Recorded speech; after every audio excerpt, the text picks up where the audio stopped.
Sleeves here at the Senior Pickleball Report, powered by TNC Network. Let's get it going.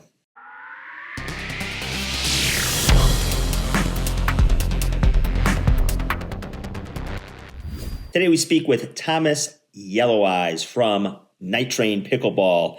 He is a certified instructor who's been teaching and playing since 2018, a long time. And he's running some minor league pickleball events for the Dink. So he's all over the place doing amazing things. And I love his philosophy on pickleball. He's a former ultimate Frisbee player, high level. And he's taken his gifts to the pickleball court. But before that, if you like this content, consider subscribing to the channel. Check out all the links in the description below. Subscribe to our newsletter. Keep up with the Pickleverse. And check out our merch as well. Hey, look at the back here. Huh? Some pretty cool stuff. So, all right, folks, let's get to that conversation with Thomas.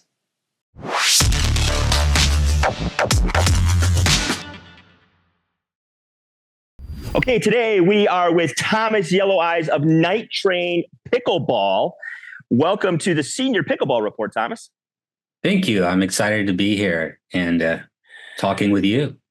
Yeah, so obviously we're going to get into what Night Train is and your philosophies. You're a coach, teacher, and been around pickleball a little while now, and we can talk about some of the things you see coming down the pike. But before we get started, we always start with how the game, this crazy wiffle ball game, came into your life and took over some portion of it. In many cases, for a lot of us, a large portion of our lives. So how did pickleball come into your life, Thomas? Yeah, that's a really great question. I was not looking for another sport. I absolutely was not. I came out of the fitness industry, and I came out of ultimate Frisbee. I played ultimate Frisbee for about 15 years. 13 of years was national level, which is a couple of years after I retired. They started the pro teams, but before I technically would have played, I guess, what that is. And so every year your goal is to get a national championship. So your goal as a player is to continue to make a better and better team every year and play. And so I had been playing the last couple of years, a lot of injuries. In fact, the last year I played, I broke my ankle at the beginning of the season. And I bugged the doctor every month to, hey, when can I play? When can I play? And I just got my ankle just healed enough by the time we qualified for regionals. Okay. And in the first game of regionals, I broke my ankle again. Oh, yeah. And, that's obsessed with the game. And so, but one of the things I realized when that happened, I had some concussions. I had broken fingers. I had, knocked some ribs out of place and different things playing the sport. And what I was realizing as I was getting older, because I was definitely past the age where most players move to the next level, like to masters and things.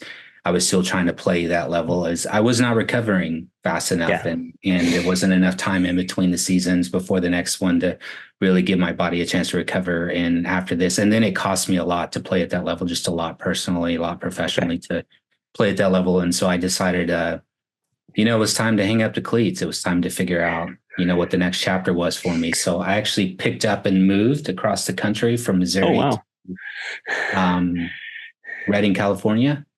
And blew the engine in my car on the way. So I had to rent a car the last half of the trip from Utah to Redding. And I pulled in and I was renting a room. And there's even a story with that, just real, I got there in Redding, and then the guy called me that night as I was in the hotel, because I was supposed to meet him the next day. And he said, oh, by the way, I've changed my mind. I don't think I'm going to rent my room out. So here I've moved all the way across and I don't have a place to live. But we met at Denny's the next day. And after a couple hours, we worked it out. And then I moved in. And so here I am. I'm living by this park, Enterprise Park here in Redding, California. Yeah. Renting a room. So you could walk out just across the block and you were in the park. And one day I needed to just take some time and walk. And I drink a lot of coffee, a copious amount of coffee. And so I had my mug of coffee and I was walking into the park and I heard something going on and I thought they were playing tennis. So I walked over and I got over, and there's like a outside hockey rink, and they had like 3-4 courts on it. And I peek inside and they're not this is not tennis. I don't know what this is, but I'm like, okay. So I'm sitting and I'm watching just because I don't have anything else to do. And I open the door and I walk inside. And then I walk inside immediately. They're saying, hi, how are you doing? Probably the friendliest group of people I've ever met. And they said, hey, grab a paddle and come play. And I'm like, looking at him like, whoa, like real that fast? I mean, you really, I didn't think you could play. You had to learn. And you just didn't go play Ultimate Frisbee the next day. You had to learn how to play Ultimate Frisbee, right? And so I sat there for about 45 minutes and they kept coming up and asking me to play and grab a paddle and kept introducing themselves and stuff. And so I just sat there probably because they were really friendly. I stayed there and I watched and all of a sudden I'd been there so long that there was one court with 3 players and they were just kind of hitting the ball back and forth and they were saying out loud to each other, but out loud for I could hear it. They go, well, we only have 3 players. If we don't get a 4th, then we got to go home. And I was like, oh man, okay. So I put my coffee down and I grabbed a paddle, the first paddle I saw. It was a Paddle Tech, I think.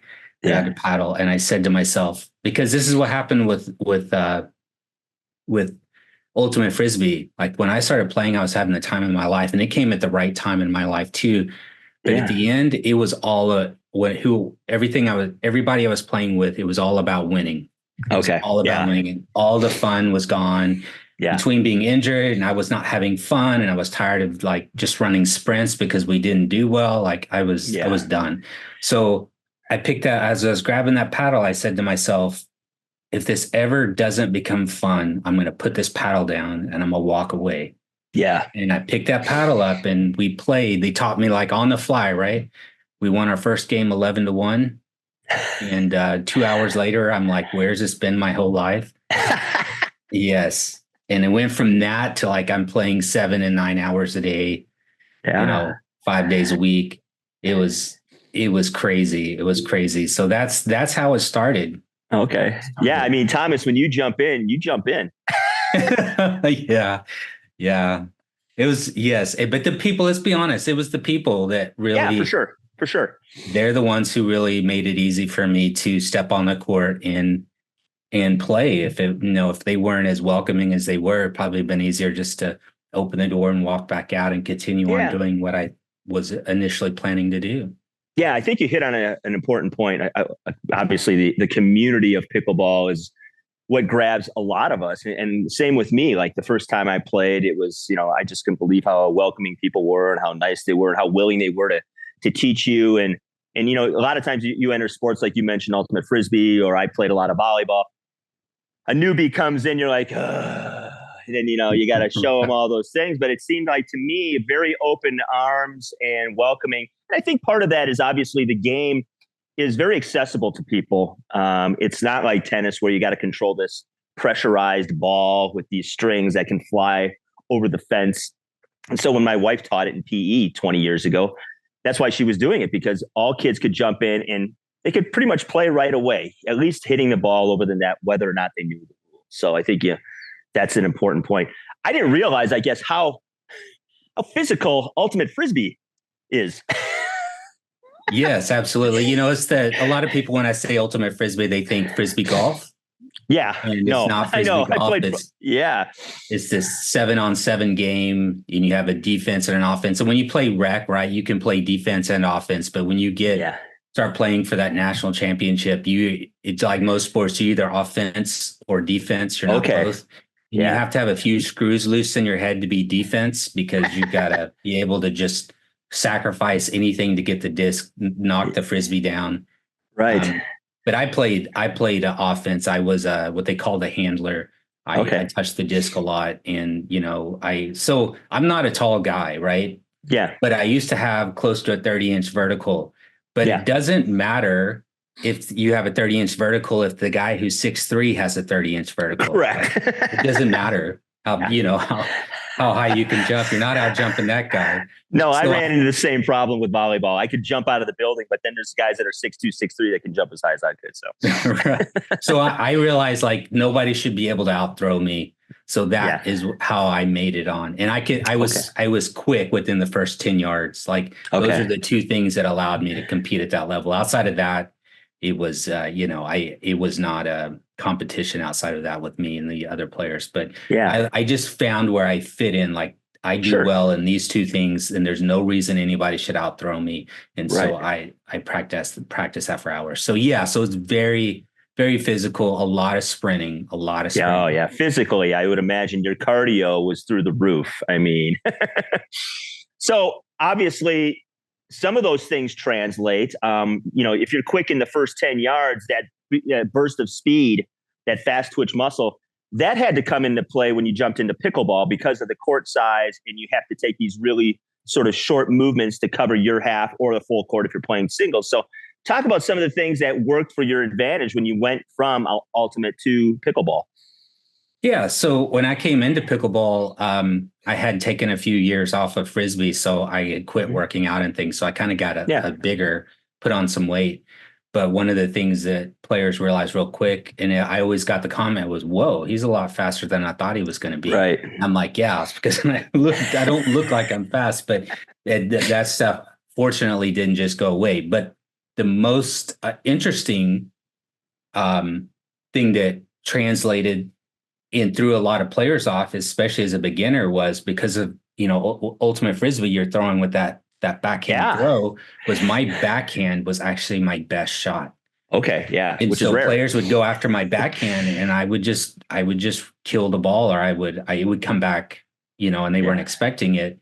And so I cut a lot of players off, had a lot of success initially because, and I would get people on the other team, I could hear them say, don't go after his backhand. That's his best shot. So obviously when you play the game, and it's another thing to pursue some sort of business or coaching. So what was the point where you were like, I think I want to teach people how to play this game? Right. Okay. So I met my beautiful wife and I got married. She lived in Oregon. So I moved to Oregon here. And here we are. Like I'm trying to figure out what to do. That was the purpose of me moving to California, was what am I going to do with the rest of my life? Like I'm out of fitness, I'm out of Frisbee. So here I am, newly married, and like now I got to find a career. So I'm going on interviews and things. And while I'm doing this, I'm finding different games to play, or different places to play. And I found this place about 20 minutes from here, Gladstone Pickleball Club. I started playing there, and they were only like 2 months old. I didn't even know this, but they were only like 2 months old as a club. And I started playing there. And I ran across this group of people who were you could tell they were brand new. And I was always one of the last ones, right? I was always the last ones at the court. Like I opened the court up and I closed the court down. I'm one of those guys. And so these guys were playing, or these ladies and the one guy were playing. And I said, I was playing with them, and I said, hey, listen, can I just give you a few pointers? And they said, sure. Yeah. So I showed them a few things, and they were like, that's awesome. I said, hey, listen, I've got this indoor court on Thursdays. If you guys want to come and drill, I'm looking for drill partners. And they said, sure. Yeah. So they showed up. And I said, if you have any friends, bring them. So I asked 3 of them, right? Yeah. When they showed up, 6 of them showed up. Oh, wow. It's like, okay, this is going to be interesting. We got odd numbers here. And they go, so I started trying to show them the drill we're going to do. And they were like, we don't know how to do that. So, well, let's do this drill. Oh, we don't know how to do that. And they said, Thomas, can we just be honest with you? Sure. And they said, can you just teach us how to play? And I'm like, okay, we'll take today. I'll show you what I know. Yeah. But then we're going to drill next time. Yeah. So I taught them. I showed them how to play. And they go, oh, by the way, you're not teaching us for free. Here's some money. And I'm like, what is happening here? So I said, so we're going to show up again next Tuesday. Yeah. We're going to drill. Bring any friends that you might want to know. We have access to these 3 courts. Yeah. Just bring them. We'll drill. And I said, okay. So next Tuesday rolls around, and 15 players showed up. Oh, wow. They had told all these players, like 15 showed up, and they said, hey, Thomas, we just want you to teach us today. And I'm like, what is happening here? Like what, and just for reference, this was 9 months after I played my first game ever. Okay. So you're well under a year. I haven't even been playing a year yet. Yeah. I only knew what people had taught me, but it was enough to teach these players. And so I fought this for like 3 weeks. Yeah. And finally, 3 weeks into it, I said, this is a thing. I don't know why this has landed in my lap, but it's landed in my lap. Right. I better get organized and I better start figuring this out. And so I got, social media set up. I got email set up and things so people could contact me. It was very rough, but just enough for them to be able to do it. And then I had a church open up their pickleball courts to me. And then this outdoor place opened up their courts to me to teach. And so I started teaching at these places. And during that time, I had one of these ladies sit down with me and said, hey, listen, if you're going to teach, you need to get certified. Now, I thought this was the thing you were supposed to do. So I went and got the IPTPA certification. Right. And I didn't just do level 1. I got talked into doing level 2, which is, and I spent like 4 or 5 months going through the process of finally getting certified. So my first certification was the IPTPA level 2 certification, which was ridiculously hard. At the time, now I look at it, but at the time it was hard. So that was how that process started. And it started, like I had all that done before my, probably within 18 months of. So what year are we talking roughly here? So I was 2018 is when I played my first game. Okay. Yeah. So you're sort of an OG. I mean, 2018 in pickleball years is like a million years to most of us, because most of us a lot of us found it during COVID. But you meet these folks that have found it before it blew up and became what it is that we know today. Sort of very, pioneer-like in a lot of ways. You're like, holy cow, this is something that I stumbled on. And now it blew up for you organically, but then the sport as a whole, I mean, 3 years later, what was going through your head once you saw this thing really start to go sort of meta? Like it just kind of went places that I still can't believe it's going. It wasn't until I started getting certified that I knew that I realized this was a national, big thing. Yeah. I thought we'd still played it in little clubs. Like this was not a thing. Kind of a niche thing. Yeah. Yes. It was very you played it at your club. It was let's be honest, a bunch of older people who played, because that was a majority of who I was playing against. And then I realized, because I had to start watching videos and start learning. Yeah. I started running across these pros and I'm like, wait a minute, there's a tour, this is a thing. Right. And so that was the end of it for me. This is what I do. I watch a tournament on the weekend and then I rewatch it Monday through Friday until the next tournament starts. I'm rewatching all those matches. Yeah. You're a lot like me. Yeah, I watch probably an unhealthy amount of pickleball matches, all levels. I watch everything from 3-0s to pro and everything in between, whether it's seniors or open pros. I just like watching the game and trying to figure out what folks are trying to do to one another during the match, because that's really the part of the game that I think after you play a while, like you've been playing, 6-7 years now, you get to a place where you start to really see the game instead of reacting to the game. And as a coach, talk to me about that. Like when you're starting with the folks you started with, that, you had to teach them actually how to play, and you were still obviously brand new at this game. When did it start to come to you that you're like, because you played a pretty strategic game prior, Ultimate Frisbee's got some serious strategy to it. Talk about kind of that transition of, I know the moves, so to speak, I know the shots, but now do I know how to pick up on what people, their weaknesses are, their strengths are, what they don't like to do, what they like to do? Yeah. So I didn't realize there's that much strategy to this. In fact, I had all the growing pains that your normal student has. I had all of those. So I have all these stories I share with them. But when the third shot drop and the dinking or the short game is what really threw me every time. Like, why do we do this? Why does it matter? Until I started working with some pros in some lessons, and they started showing me the nuances and the strategies. And I was like, boom, okay. I got to learn to hit this third shot drop effective, and I got to learn to get to the line and start figuring out and working this dinking, right? Yeah.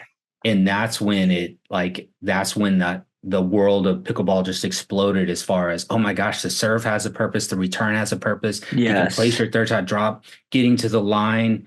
One of the very first strategies I ever learned was one of the first lessons I ever took was from the senior pro, Bonnie Williams, who taught me a few little tricks about getting to the line that I'm like, that's sneaky.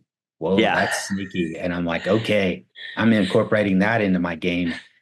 And, and then and I'm the guy who, like, if you're an instructor, been an instructor like Steve Pronto, Eric Lane, Wes Gabrielson, who are all in this area, Bonnie Williams, Tony Tolinar, like, I'm taking a lesson from you.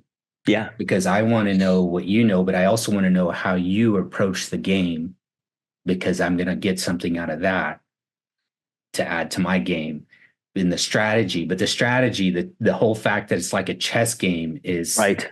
It just, I love that. I love that. Yeah. And I love teaching it. Yeah. And for me, that's the challenge. I'm not really great at recognizing patterns, but over the last 6-7 years, I've taken up pickleball about 3 years now, and I play in a musical instrument for the first time in my life. And both those are seriously pattern based. So it's really, I've come a long way in recognizing things, and I owe a lot of that to music and pickleball. And I'm still figuring stuff out. I'm not kidding. I watch stuff daily, and every single day I see a little something and I go, oh my God, I would have never come across that in a million years if I hadn't seen it or somebody told me about it. And then I'll write it down, or I'll save the video and go back and look at it again and again, and then take it out to the drilling, practice sessions. So those things, I think for both of us have really kind of, the hooks were already in. You're right. But then when you put in sort of the brain function of what this is, and it looks so simple, because when you watch pros, you're like, this doesn't look that hard. They're digging it.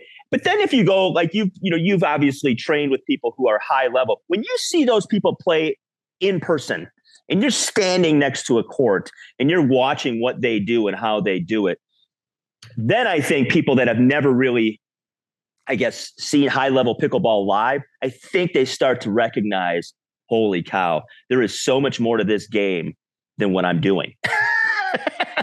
Right. When I'm teaching clinics, I'm teaching lessons, and players will, the upside to YouTube and these access to this is these lower player level, those lower skill player levels get to see this higher level stuff. And then they come and they ask me, and it's a really great opportunity to have a teaching moment. But the downside to it is they also have seen this, so they think now they should be learning how to hit this shot. And I'm like, whoa, let's back the train up for a second.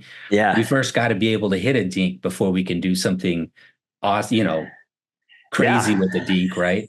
Right. You got to understand there's more than just one type of dink. You got to understand there's a couple different types and what the purposes those are. By the time I get done breaking that down, they're like, wow.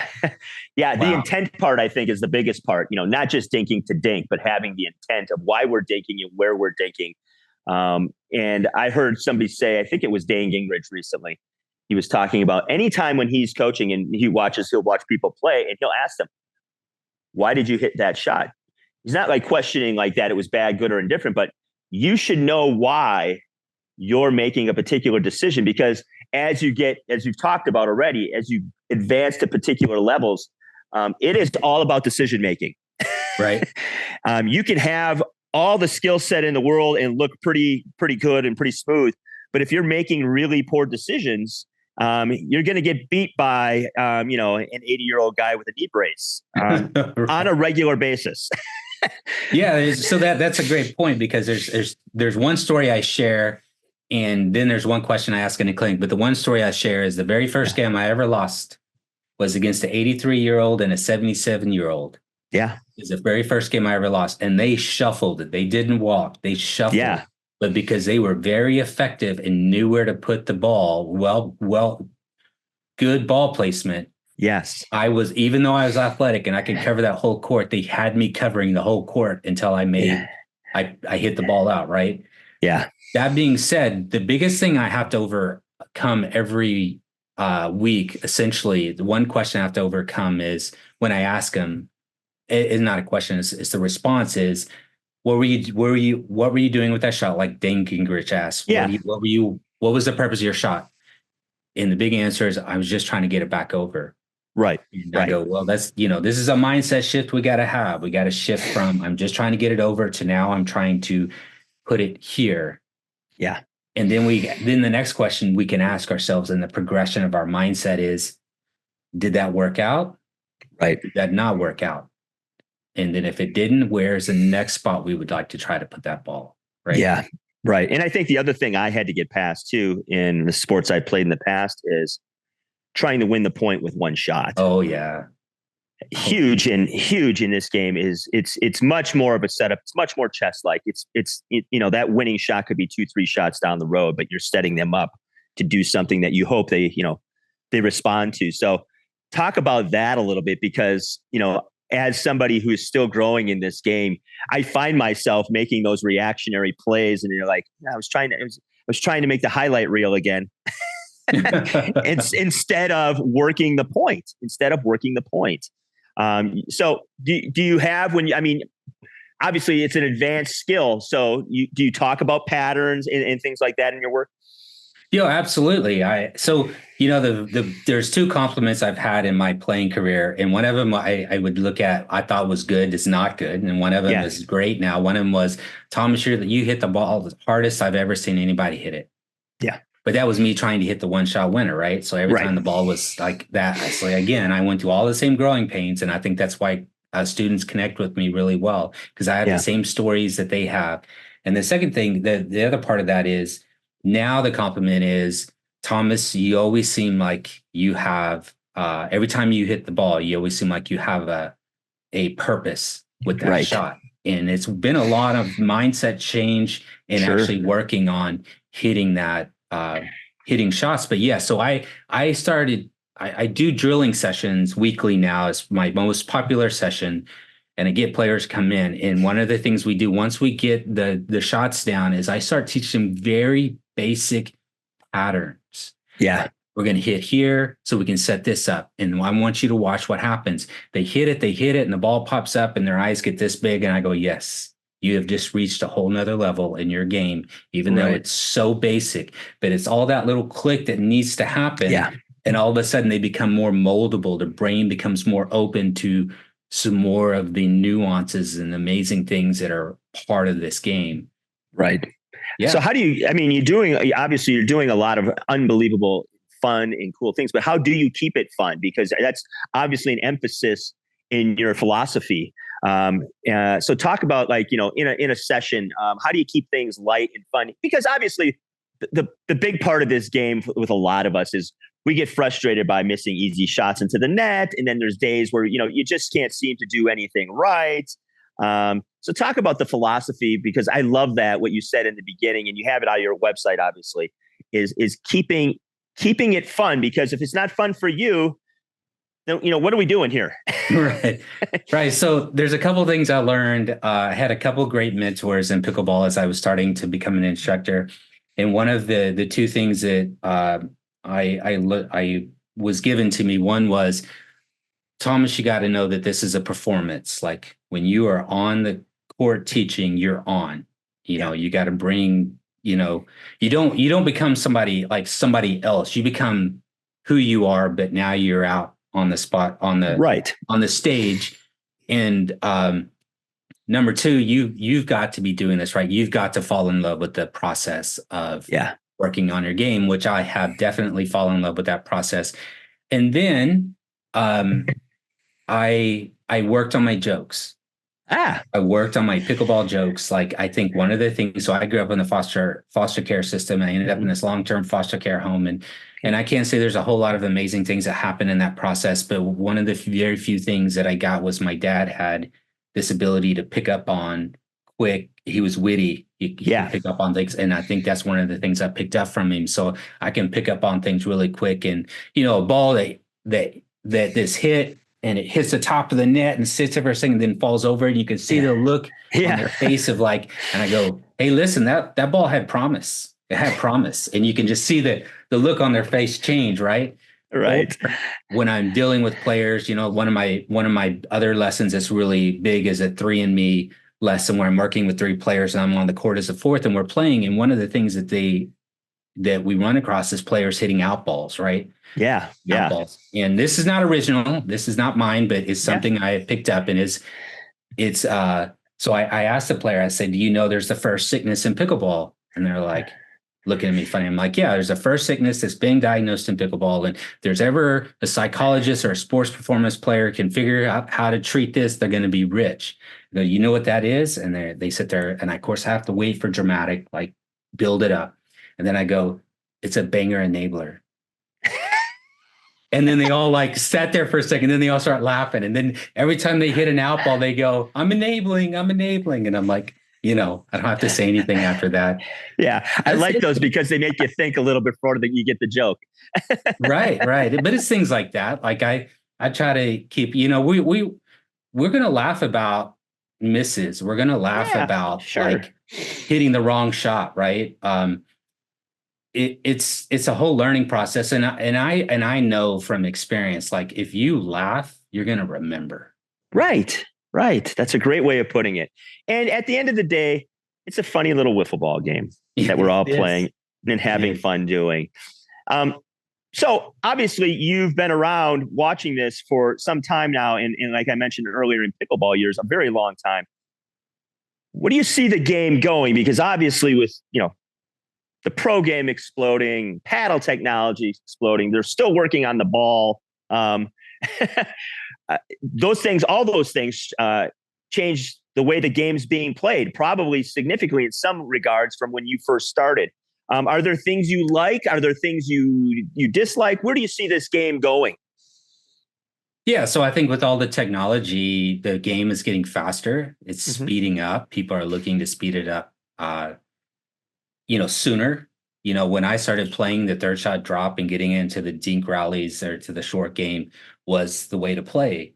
And now it's, especially with players coming out with the new tech, or the paddles coming out, the new technology, players are starting to speed that ball up, but they're getting so much spin on the ball that they can hit it harder and the ball is still staying in. So balls that you normally would have let go before, now you're having to not only learn to have to play that ball, you're having to learn to counter it.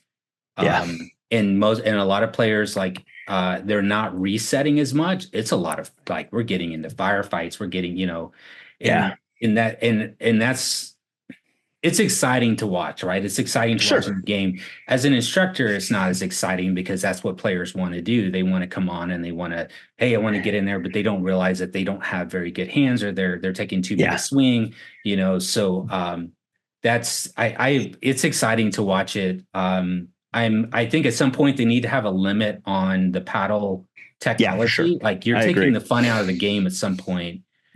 We need to taper back that technology of the paddle. The balls, I think we're starting to make some progress with them. We used to get the ball where it ovaled or they would just crack, right? Now we're starting to get the balls that last a little longer, which I'm glad that's happening because that's a lot easier on the account, not having to replace balls all the time.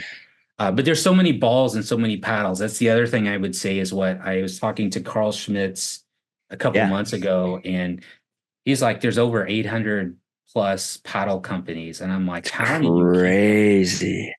keep up with that many paddles? Right. How do you certify that many? And that's the thing. I mean, I know because I review paddles and I have a different approach to paddle reviews, mainly because I'm not a big name out there. So like, there's always, there are plenty of people, reviewing what I call sort of the big 4 or 5 companies. But the other 795 companies that are trying to get out there, those are the companies that I try and bring a spotlight to. And I heard a reviewer say the other day, and I have to agree with this, there aren't really any bad paddles anymore.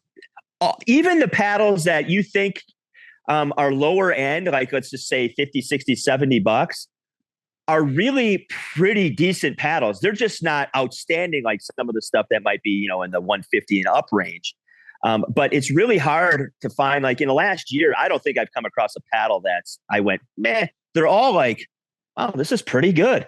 It really kind of comes down to marketing and, getting your name out there and doing things that are a little different in the way you approach it. But the paddle technology I've only been reviewing for about a year and a half. And just in that year and a half, the amount of technology change is incredible. I mean, the sweet spot itself has gotten so much bigger on these paddles that when you hit shots on the edge, they're not that clunky anymore. And so it is amazing. I don't think we can have a marketplace that maybe has 1,000 retailers.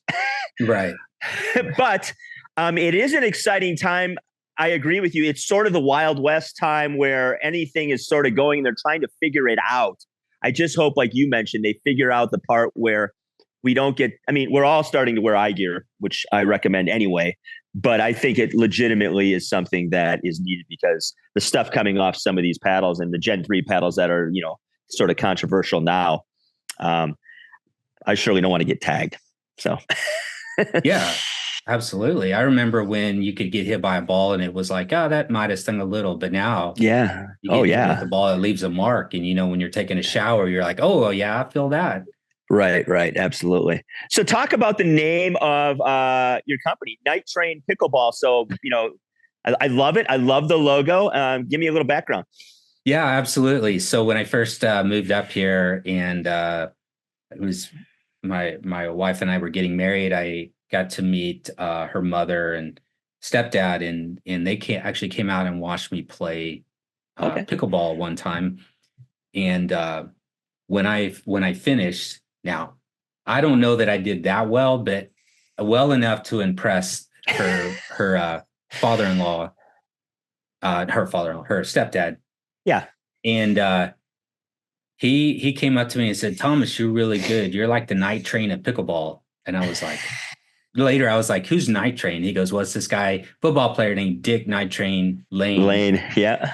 That played he was a cornerback, right? He played football. Yeah. I had to look him up and figure out who he was. But so then when I was getting organized, at some point I had to come to this point where I'm like, what am I going to call this? Right. Yeah. So if you were to ask me my life based on growing up in the foster care system, so I was 3 when I went in. Okay. And my siblings, we all went in. I was 3 and I was the second oldest at the time. We went in and it was just chaos, right? Just chaos all the way through. So I would have described myself as Rocky in the world. I'm the underdog, right? Yeah. The name of the pickleball company was almost Dark Horse Pickleball. But when I put it out there and I market, researched this thing, people came back and said, no, we like the Night Train Pickleball better. So that's what we have become. But my heart for the player hasn't changed. I'm always like, I love it when the underdog comes to my clinics. I love it when the underdog comes and takes a lesson and says, I'm just getting beat up. I'm just like, I can't figure this out. And I'm like, let's do this. Right. Find a way. And we get them. And then when they come back and they have tears in their eyes and they're like, I won that game, or I finally beat that, that person that has been beating them for years, or, I finally did well in a tournament, even if I didn't get a medal, but I actually won some, that is what, like, as an instructor, that's worth it. That's because that speaks to who, like, what my life has represented for a long time. Right. I know there's other people out there, and pickleball is, it's really in the world of like this big, thing spinning in space is so small. Right. But to somebody in the world of the pickleball is their thing.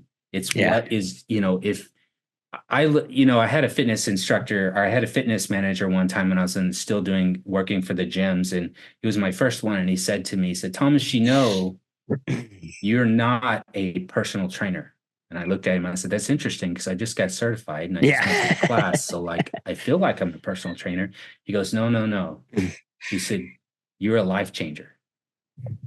And that stuck with me. So I don't teach pickleball. Like, I positively impact people's lives through the sport of pickleball. And I hope to change lives and, help somebody have a win in their life. It may be the first one they ever have, but I want to see people win. Yeah. And I love that philosophy because it's twofold. Obviously, it's about getting that. It really comes down to sort of self-esteem and building that up in people and showing them that they are worthy and they have value. And at the same time, obviously having fun doing it and enjoying the process and enjoying the grind. I think that's the thing that you and I really have in common is I love going out there and just grinding drills and hitting balls and watching match after match after like it gets to the point where people are like, what are you doing? Like, I don't know, man, but I love this. So I appreciate what you do. And so talk about what's coming up for you. Maybe things you're looking forward to in 2024, not only personally, but with your business and where folks can find you.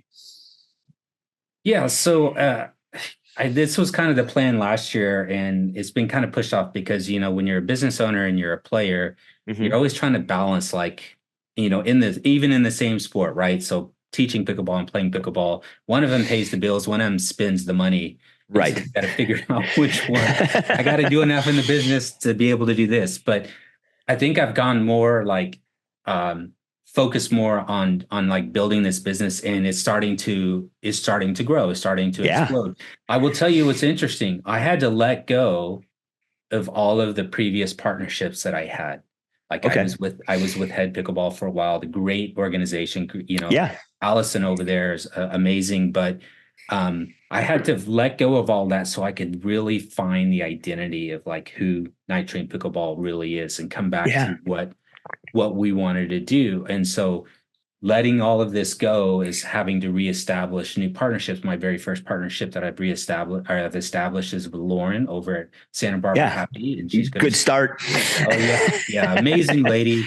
I somehow within just like the first week of like running across each other on Instagram, I was already having a phone call with her. It was great. So now she's going to start making. So these are the old shirts, but the new shirts are about. She's about to start making those in the next couple of weeks. So I've teamed up with her. She's going to start making all the Night Train Pickleball apparel, just like she's doing all over. It's going to be awesome, and then we'll be able to give some of those away and get people to start wearing those. So reestablishing partnerships. But when I first started teaching pickleball, my goal was always to teach at the world level, like teach all over the world. Yeah. And so the first step is to go national. And so right now I'm in the process. Just hired a lady or two ladies, to one of them to work on some videos and the other to work on some building some following and stuff. So this is like big. This is like I had to grind it out for 5 years. Yeah. Make a name for myself and start separating myself a little bit from everybody enough now that we're growing enough that now I can bring these people on and start growing this to where I can start impacting more people in the country. Yeah. Then ideally get it to where I'm being invited to teach internationally at some point, and I know this is like the long game, right? This is the long game. I got to play this. Yeah. And then personally, like I was like everybody, I wanted to be the pro. So like, I'm going to be the next Ben John. So I started getting out there and grinding away, and I started playing some of these higher level tournaments, even played in some opens and things, and realizing, I still got a long way to go. But it's the thing is like, am I willing to sacrifice some over here to get over here? Right.